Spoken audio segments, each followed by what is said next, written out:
It seems that not only is Keir Starmer giving into his introverted empire building, but he is also to admit that his globalisation policy is in doubt. We are now faced with the reality that not only have we a gutless wonder for Premier, but also that the Chinese have won that particular economic war.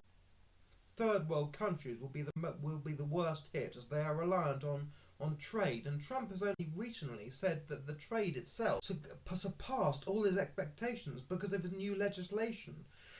We have a lackluster system in place. Such is the beginning of globalisation outside our great nation. Globalisation has taken control. This, coupled with the fact that those worst hit within our realm will be those worst off. Disability benefits are being radically cut as well. And it's blindingly obvious that the predictions of various fictional creations could be coming true. 1984 in the literary world springs immediately to mind, and several others. William Marshall would be shifting uncomfortably in his gravestone in Westminster Abbey as Keir Starmer chooses whether to go down a route rife with public appeasement in regard to his child internet influences, or to bend the knee to tech companies who object to their platform being blamed for a recent uprising in the wake of the suggestion that charges to their sites be legislatively imposed. The separation between Parliament and King, brought about by an uproar of paranoid power today, that has resulted in the accusations that brought about this change in stance, and were accentuated by a Netflix drama brought to the unwitting attention of the PM. Such an aggravation within a parliamentary structure would have been conceivable 800 years ago, when Marshall took a young prince in hand into a world of foundling conservatism, with a dash of instigated by the reissue of the Magna Carta.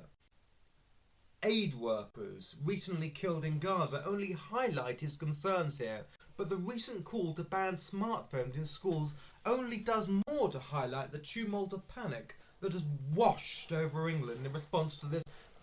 In response to this, Tumblr is getting a massive influx of new users due to them looking for a safe space to implement their thoughts away from Gen X's. Zoomers want desperately to get away from this disgrace that Gen X has created.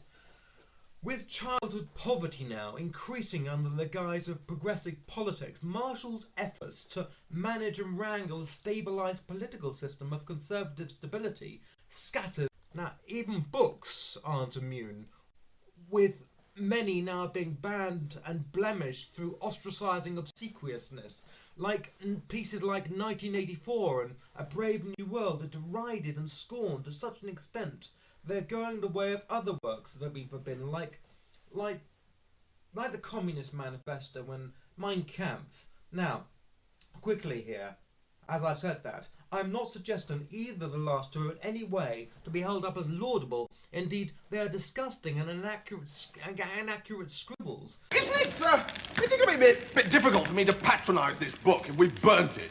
It comes to the knowledge being disengaged. That's an example of William Marshall's legacy.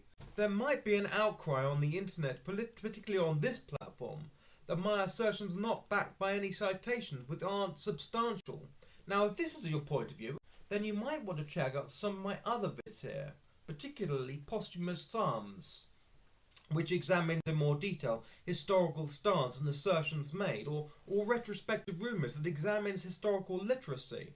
Though, if you need a more frivolous watch, you might want to check out Transient Transepts, which is historical fantasy. Give us a good clicking.